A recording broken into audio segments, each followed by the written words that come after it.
That was a paid commercial endorsement.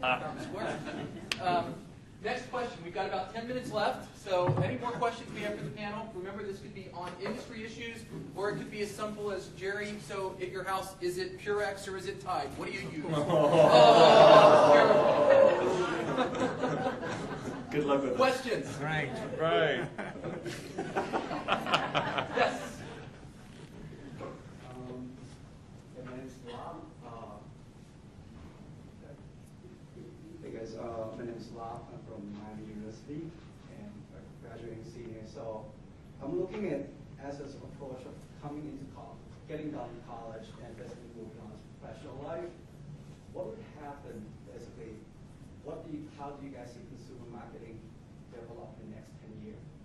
What's the new trend of it going to? We have brand new side, product side, and the data side here on the panel, and how do each of the company see it pushing at it?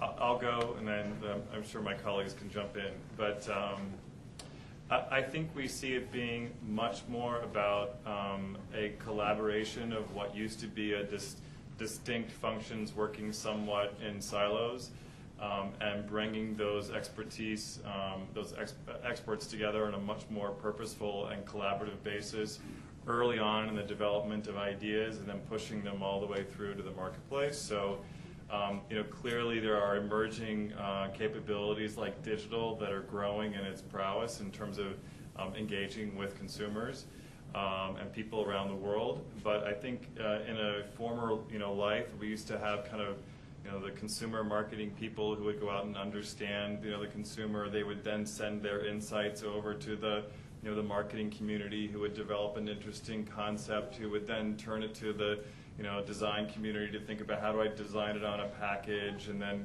send it on its way to the product supply people to make sure it got out the door. And those days are behind us. So when I think about the ability to, and talk about this with many of my team members, to contribute in a brand building context, in a future orientation, you're going to have an expertise that you bring to the table, but you're also going to have to be well-rounded about the overall goals of the business, to contribute in a real-time basis like never before. So if that's helpful. I couldn't agree more. These used to be siloed functions with expertise in each, and it's the connectivity of all of these pieces now, how the data relates to the creative, how the creative relates to how individuals interact with the brand, experience the brand, think about the brand, how they experience that brand in store, online, through mass media, you name it. It's connecting all of those pieces and understanding that at a far more micro level is where this is headed. And frankly, this is a white space, and 10 years is a lifetime in this space. Where will we be in 3 years is just as good a question, I would say. And I liken it to how they have those forecasts for hurricanes. And they'll forecast it out, and the further away you get, the wider it gets. Well, when you ask 10 years, that thing's at 360. You have no idea where that thing could go. And that's the space, and that's why it's an exciting space. It's a great space to be thinking about, to be going into, and wish you all the best. We have a lot of Miami grads here, by the way. Jerry, anything to add on that point? No, it's impossible to predict, but I do think customization is a word to keep your eyes on. I think we have the ability with technology, with the kind of granular data that some are gathering, we will see a world where we will be empowered to have discrete choices for products in our lives that are pretty much custom made for us. Digital printing and small distribution, we're going to see we're on this journey already, but we will see the accelerated push towards more and more customization of choices in our lives. I'm going to add one more point that I would like to mention. Marketing to consumers is dead. We are no longer in the business of selling and hawking our brands to consumers. We are about entering their lives, people's lives, and adding real value and helping them, and understanding how we can enhance the communities in which they operate and live. And doing so, you will get a lot of, frankly, a lot of support, a lot of momentum. But gone are the days where we are about, putting on the commercial and hawking why you should have my hair and not yours.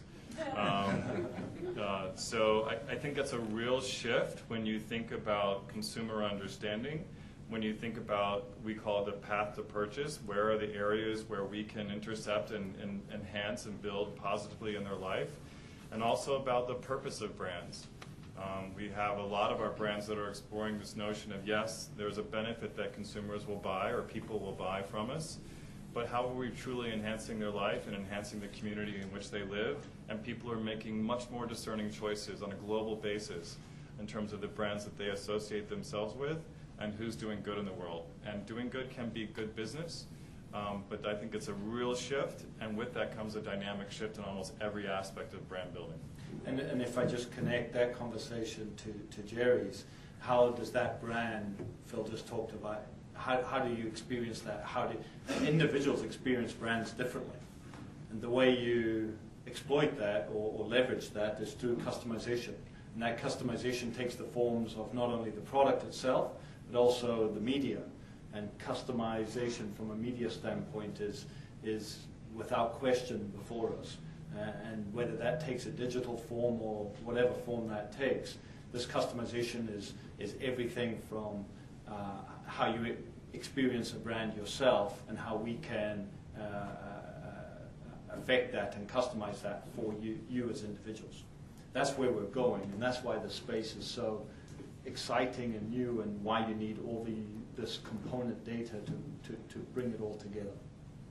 And I mean both behaviorally and attitudinally. It's not just about the data. It truly is connecting the entire spectrum of information that's available, including what's done online.